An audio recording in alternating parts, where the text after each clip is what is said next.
यदि निष्ठा पूर्वक नाम जप किया जाए, निष्ठा अन्य कोई साधन नहीं,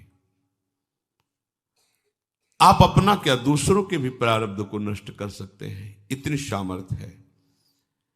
एक बार कबीरदास जी के शरणागत हुए दिग्विजयी पंडित गंगा स्नान करने जा रहे थे। उन्होंने देखा बड़ी भीड़ लगी हुई है और शोरगुल हो रहा है, तो उस भीड़ में कौतूहल वश गए, क्या है, क्या हुआ। तो उनका कि आदमी आत्महत्या करने जा रहा था गंगा जी में, हम लोगों ने जबरदस्ती से रोक रखा है।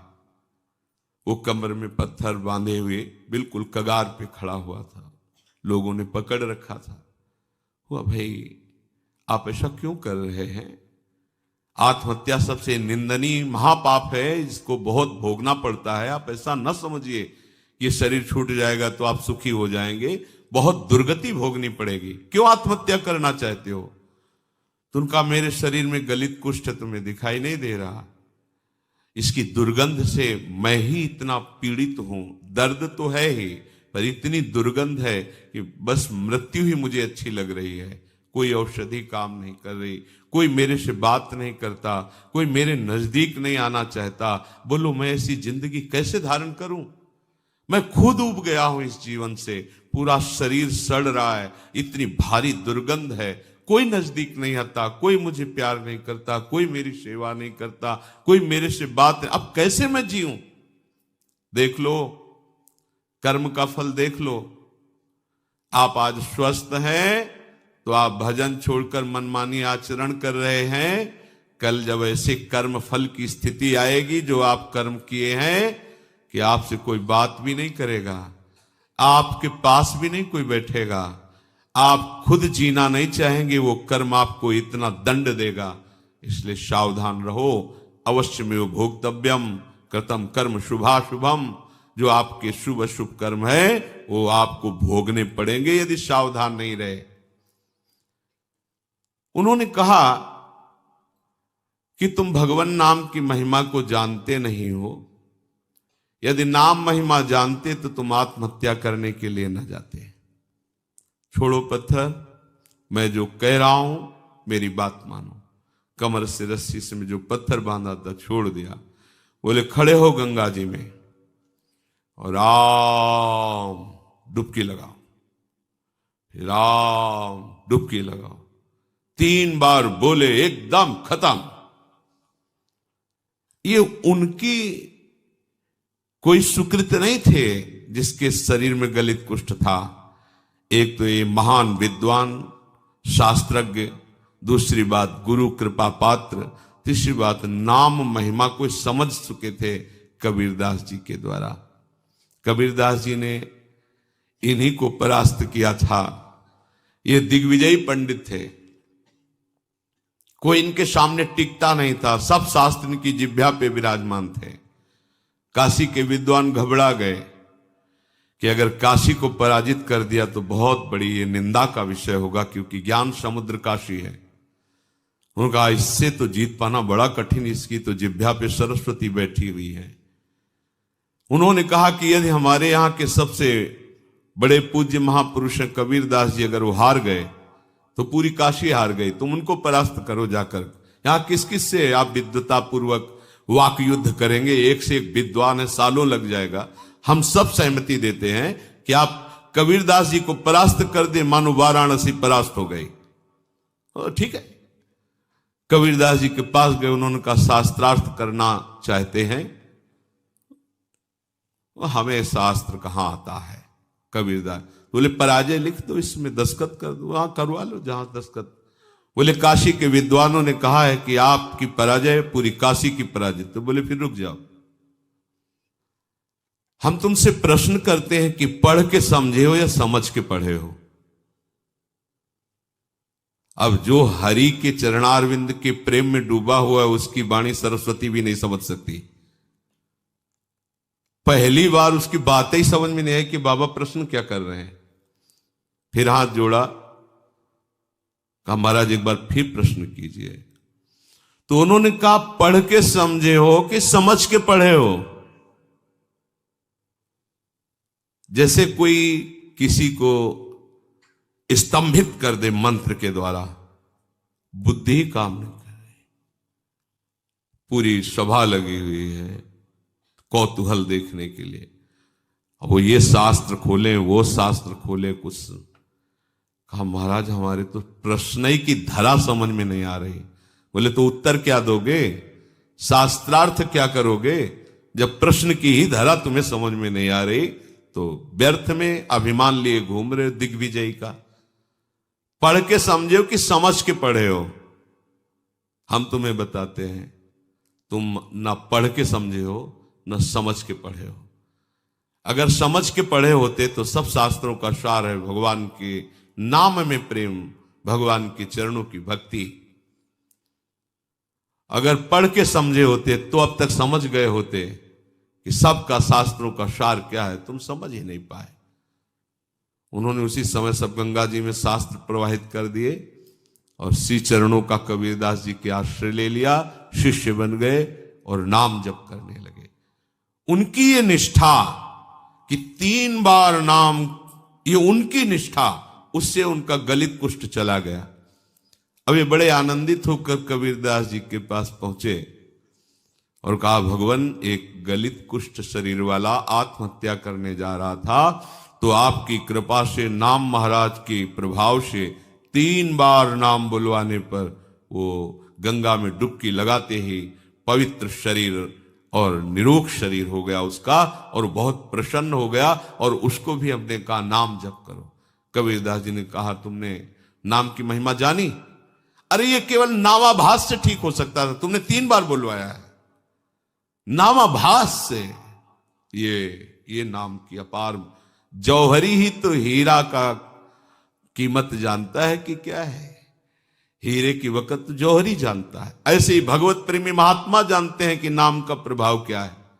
हम आप सब तो ऐसे ही राम कृष्ण हरि, पर ऐसे ही बोलो तो भी मंगल हो जाएगा, पर महिमा इतनी अगाध है, कह रहे अथई कांतिक भावे नोपासितम नाम भोगई के विनाशिम अपि प्रारब्धम।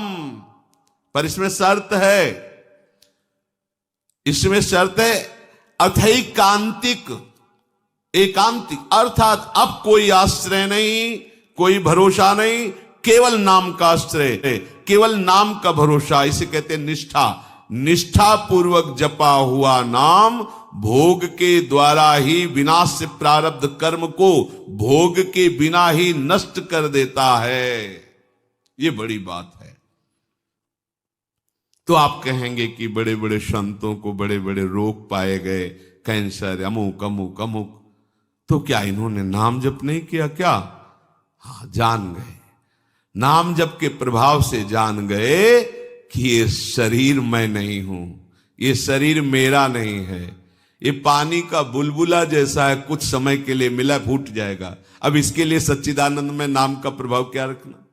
जैसे सांप अपनी केचुल से कोई संबंध नहीं रखता, ऐसे भगवत भजन करने वाला महात्मा जो वास्तविक भागवतिक महिमा को जान गया है, वो इस शरीर से कोई मतलब नहीं रखता। चाहे इसमें कैंसर हो, किडनी फेल हो, कोई बड़े बड़े कष्ट हो, वो समझता है इसकी एक आयु निश्चित है, इसको नष्ट ही होना है। जब नष्ट ही होना है तो हम इसके लिए भजन रूपी महामहिम महिमा का प्रयोग क्यों करें? यह अविनाशी थोड़ी रहेगा, आज नहीं तो कल जाएगा। ये जब जाएगा ही तो इसके लिए हम अपने भजन को क्यों खर्चा करें? इसीलिए उन महापुरुषों ने अपने भजन का प्रयोग शरीर को स्वस्थ रखने में नहीं किया, नहीं तो इतनी सामर्थ्य है नाम में कि वो सब रोगों को नष्ट कर सकता है। आश्चर्य में ये देखा है।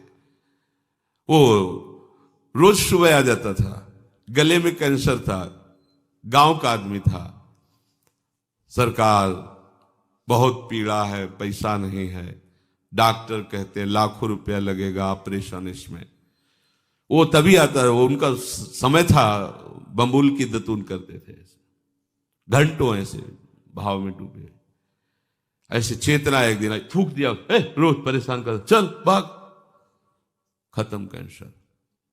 और जब उन्हीं के शरीर में प्रारब्ध भोग आया तो उन्होंने कष्ट को सहा, कभी अपने प्रारब्ध को नष्ट। आश्चर्य में बड़े बड़े रोगों को उनकी कृपा से नष्ट होते देखा, पर उनके शरीर में जब रोग आए कभी नहीं। ऐसे ही सांसारिक पुरुष जैसी उन्होंने दवाएं ली और जैसी शल्य क्रिया सांसारिक पुरुषों के शरीरों में होती वैसे करवाई, कभी कोई अपने भजन का प्रयोग नहीं किया। ये महापुरुष, कोई समझ नहीं सकता इन महापुरुषों की बात को। दूसरों के कष्टों को लेकर सह करके शरीर में उनको नष्ट नहीं किया, भजन के प्रताप से नष्ट नहीं किया, उनको अपने में ले लिया, जा तो आगे अपना मार्ग देख। और उनके शरीर का राग है नहीं, इसलिए उसे सहते रहते हैं। चाहे जितने बड़े महापुरुष आप दृष्टि डाल के देखो, भयानक भयानक कष्टों को मुस्कुराते हुए सह गए। यद्यपि नाम में ऐसी सामर्थ्य है, ये प्रारब्ध भोग कोई बड़े से बड़ा ब्रह्म ज्ञानी भी नहीं मिटा सकता, केवल नाम में सामर्थ्य है। बोले यद ब्रह्म साक्षात कृत निष्ठयापि विनाश मायाति बिना न भोगई अपैति नाम स्फुरणेन तत्ते प्रारब्ध कर्मेति विरौति वेदः।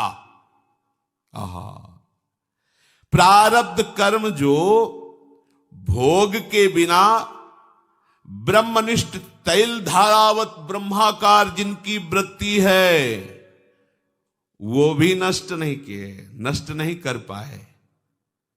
पर हे नाम भगवान, आपकी महिमा ऐसी है कि प्रारब्ध कर्म आप जिसकी जिह्वा पर स्फुरित हो गए उसको परास्त नहीं कर पाया। ये बात, खास बात समझो। रोग मिट जाना खास बात नहीं है, नाम के प्रभाव से रोग होते हुए भी रोग का प्रभाव न होना ये खास बात है। नहीं पता चले कि अमुक रोग हो गया तो आपका मन उसी में लग जाएगा, निराश हो जाएगा, चेहरा छिन्न खिन्न होने लगेगा, अरे अब तो ऐसा नहीं। जब जाना है तब जाएगा, जब तक है इस शरीर में खूब आनंद पूर्वक नाम कीर्तन भगवत चिंतन, बिल्कुल प्रतिपल नया ऐसा उल्लास, किस प्रकृति जन्य किसी पद प्रतिष्ठा की प्राप्ति पे वो उल्लास होता ही नहीं जो भक्त के हृदय में होता है। आप समझिए, ये नाम भगवान ऐसा आनंद उत्पन्न करते हैं, ऐसा उत्साह उत्पन्न करते हैं, जैसे किसी का ब्याह होना हो, फिर देखो ना पुल का घूमता है, पर वो तो प्रकृति जन्य कुछ क्षण के लिए हर्ष है, फिर शोक में बदल जाएगा। ऐसे अनंत गुना बड़ा आनंद, बड़ी पुलकन उस उपासक के हृदय में होती है जिसे अपने प्रीतम के मिलन की चाह पैदा कर दी है नाम ने। एक शरीर क्या, अगर करोड़ों प्राण करोड़ों शरीर हो तो अपने प्यारे पर न्यौछावर कर दे हो। ये प्रेम नाम प्रदान करता है। जिह्वा पर नाम स्फुरण होने मात्र से प्रारब्ध क्षीण हो जाता है। इस बात को बड़े बड़े महापुरुषों ने वेद में उच्च स्वर से कहा गया है। ब्रह्म विद्या के साक्षात्कार से संचित कर्मों का नाश हो जाता है और क्रियमाण कर्मों का नाश हो जाता है, किंतु प्रारब्ध कर्म को बिना भोगे वो ज्ञानी भी नहीं बच सकते, शरीर में भोगना पड़ता है।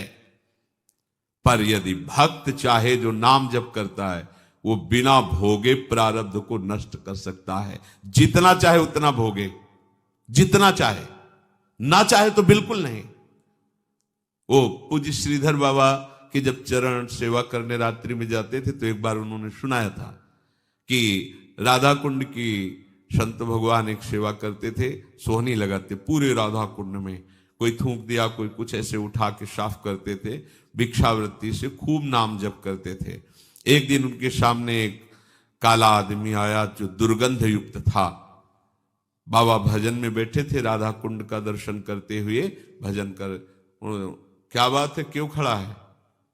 तो उनका, आप हमसे बोले तो हमारी बोलने की हिम्मत पड़ी, मैं आपका बुरा प्रारब्ध हूं कई जन्मों का हूं, तो क्या चाहते हो? ये हमसे आपसे नहीं पूछा जाएगा, ये उन भजनानंदियों की बात है जिनका जीवन परम धन से युक्त हो चुका है, जो भजन के महाधनी हैं, जो पवित्र हृदय वाले पूर्ण भगवत चरणारविंद के आश्रित जन हैं। प्रारब्ध निका में 12 वर्ष का गलित कुष्ठ हूं, आपके शरीर पर आना चाहता हूं, आप आदेश कीजिए। बाबा ने कहा हमारे पास 12 वर्ष नहीं कि हम तुम्हें लेके बैठे, रोज हमें राधा कुंड की सेवा करनी है और हमारी एक नियम निष्ठा है, ऐसा नहीं हो पाएगा। दूसरे दिन फिर आया और उन्होंने कहा कि दिन रात्रि जोड़ करके 6 वर्ष में हम भुगता देंगे, आप स्वीकार करो। 6 वर्ष बहुत होते हैं, हमारे पास समय नहीं। बात चलती रही, फिर उसने कहा अगर आप स्वीकार करें तो 24 घंटे में आपको 12 वर्ष का प्रारब्ध भोग भुगवा दें, पर आप कोई औषधि नहीं लेंगे, किसी शिष्य की सहायता नहीं लेंगे और हमारे स्वीकार करेंगे। बाबा कहा 24 घंटे तो ठीक है, हम सुबह सुबह राधा कुंड की सेवा करके एक कमरे में बैठ जाएंगे, आप हमारे ऊपर आ जाना, दूसरे सुबह फिर हम सेवा में आ जाएंगे, हमारी सेवा नहीं छूटेगी। चलो ठीक है। अपने शिष्यों से कहा कि आज मैं कितना भी चीखूं चिल्लाऊं, कोई हमारे कमरे में मत आना जब तक हम स्वयं खोलकर बाहर ना आवें। और जहां कहा हाँ मैं स्वीकार करता हूं, तत्काल पूरा नख से सिक तक पक गया शरीर, पीप बहने लगा, भीषण पीड़ा। बस वही नाम चिंतन में अपने मन को लगा दिया। 12 वर्ष के गलित कुष्ठ प्रारब्ध को 24 घंटे में भोग कर साफ कर दिया। अगर वो नाक कह देते तो हिम्मत नहीं थी कि प्रारब्ध उनके शरीर में आ जाता। ये देखो नाम बल, नाम में बड़ी। आप क्या समझते नाम जापक हैं, आपको जो रोग आया है, जो कष्ट आया है, बहुत कम करके आया है, बहुत कम करके दुलार पूर्वक प्रभु हमें दे रहे हैं, उसको बहुत सहज सहज ऐसे ही सहज। अगर वो प्रभु से बिलग हो जाओ और फिर देखो इसका तांडव, तो आपको प्रतिपल यही लगेगा मर जाऊं तो अच्छा। सच्ची कहता हूं, प्रतिपल यही लगेगा कि मर जाऊं तो अच्छा। कितना भयानक कष्ट है, आपको अनुभव में आने लगे। लेकिन कैसे बताएं तुम्हें, यदि प्रभु के आश्रित हो तो कैसे दुलार करते हैं। तो जो प्रारब्ध कर्म ब्रह्म विद्या से भी नहीं नष्ट किया जा सकता, वो केवल नाम के द्वारा नष्ट किया जा सकता।